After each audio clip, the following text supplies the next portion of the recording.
parikoy. Ito yung ginagawa namin. Nag-aaral kasi ako sa Korean language. At ito, sinusulat namin. Ewan ko, parang ginawa kaming kinder. Hindi ko alam dito mga parikoy kung paano kami matuto mag-pronounce or magsalita sa lingwahe nila dahil puro litra yung sinulat namin. Ayan mga parikoy. So ganito pala yung gagawin pag gusto ninyong mag-aral sa Korea mga parikoy. Ito palang yung hirap. Ano naman po ako magsulat mga parikoy.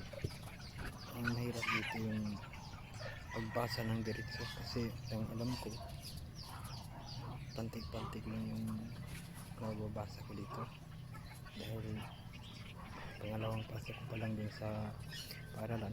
Baka sa sunod na linggo marunong na tayo magbasa ng diretso.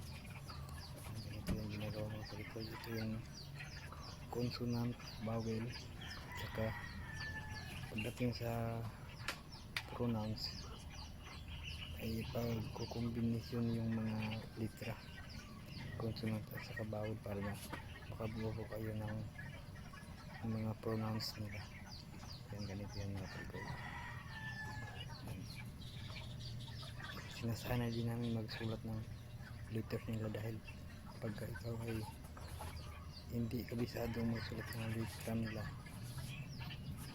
ay mahirapan ka dahil yung letter R to malaki ang posibilidad na pwede mong maibaliktad pag mali yung stroke ng pagkaguhit mo.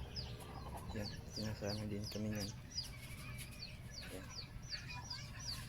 Mahirap pala dito mga parikoy yung letter R dahil pagka ikaw ay hindi kabisado i-guhit yung letter R nila, nagiging number 2 yun, pwede mong maibaliktad. Kaya may mga stroke sila na tinuturo na kung paano i-guhit yung letter R, paano, saan yung unahin. Yan.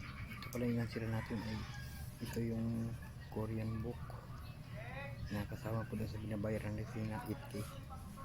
Kaya po mga parikoy, salamat.